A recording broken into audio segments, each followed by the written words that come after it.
Добардан!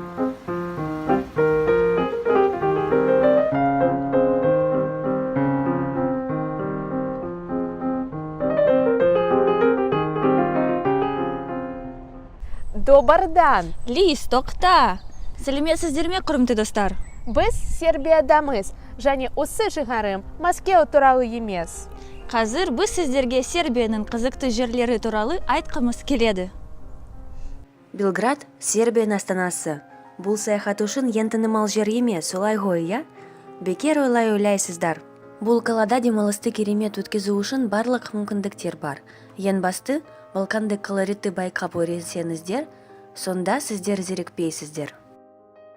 Қаланың тарихына тоқтала кететін болсақ, Белград қаласының негізі біздің заманымызға дейін қаланған. Осы уақыт ішінде ол римдіктер, византиялықтар, славяндардың басқаруында және Осман империясының құрамында болған. Белград уақытты пайдалыда, көңілді өткізуге таптырмайтын қала. Қалаладың карбаласынан шаршап, тыныштықтан ләззат алғысы келген адамдарға кішігірім көшелердің біріне бұрылып, террасыға отырып алып рахаттанып кофе ішуге кеңес береміз. Кофелердің ішінен Домачи кафенің танығаныңыз жөн.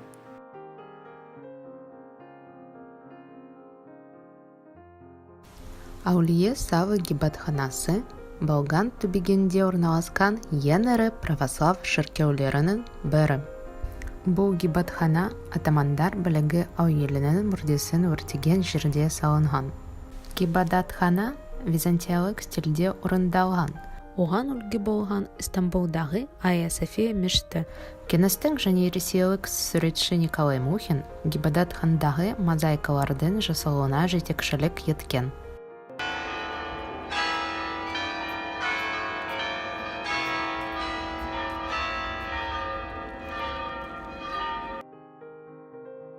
Ар нәрседен адреналин алғанды жақсы көресіздер ме?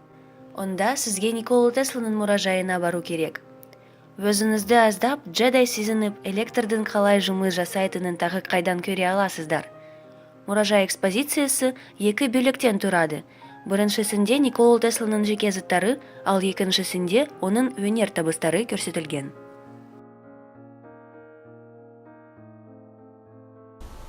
Белградтың басты жаяу жүргіншілер көшесі ол князь Михаил Абреновичтің құрметіне аталған.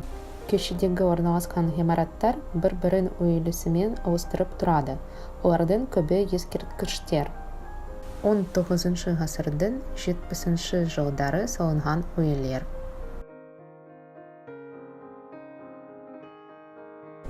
Бұл Белградтың бас көшесі.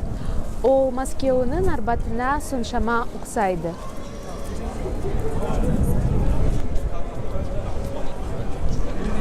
Князь Михайлова көшесінде сіздер заманауи өнерімен таныса аласыздар. Мысалы, Цептр мұражайға бару мүмкіндік бар. Цептр 2010 жылы ескі Хорватиялық банктың ғимаратында ашылған Сербияның алғашқы жекеменшік мұражайы болып табылады. Сіздер мұнда 20 ғасырдың екінші жартысындағы сербтік өнерімен таныса аласыздар. Коллекцияда 350-ден астам туындылар сақталған. Қазір біз Югославия мұражайында боламыз. Осында бұрынғы президенті Иосиф Broz Titoның қабірі орналасқан. Югославия тарихының мұражайы бірнеше ғимараттар мен мыңдаған жәдігерлерден, сонымен қатар ауданы 3 гектардан асатын саябақтан тұрады. Олардың көбінде Югославияның бұрынғы президенті Иосиф Broz Titoның өмірі мен жұмысы туралы айтылған. Елдің көшбасшысы Иосиф Broz Tito бос уақытында бағбаншылықпен айналысуды жақсы көргені бәрімізге де белгілі. Югославия тарихының мұражайында 200 мыңнан астам экспонат бар. Ғимараттардың бірінде Иосиф Broz Titoға басқа елдердің президенттері сыйға тартқан 1000-ға жуық сыйлықтарды көруге болады.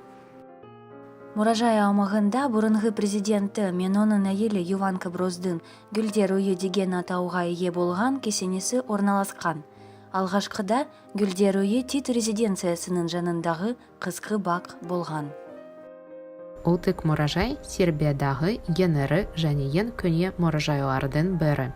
Бурын осы жерде мәдени элита вакыттарын өткізген белгілі Дарданелла кафанасы дәл осы жерде орналасқан. Мұражай археологиялық, нумизматикалық, көркемдік және тарихи коллекциялар болып 34 бөлімшелерге бөлінеді. Бүгінгі таңда мұражайда 400 мыңға жуық жәдігерлер сақталған. Оларды арасынан Пикассо, Мане, Матисс, Ренуар, Дега, Рубенс, Ван Гог, Кандинский сынды белгілі еуропалық шеберлердің жұмыстары табуға болады. Белград қазіргі заман мен тарихтың ұштасқан ерекше симбиозы. Ескі сәулет нысандарында граффити көптігін байқай аласыздар. Сәулетті құрылыстардың жанында натының бомбалауынан кейінгі қираған ғимараттар тұрады. Біз осы қала саяхат үшін қызықты болады деп ойлаймыз. Сербияға келіңіздер, әбден күшіңіз таусылғанша қызыққа батып, сосын тыныштықпен рахатқа бөленіңіздер. Бұл Балкан колориті ғой.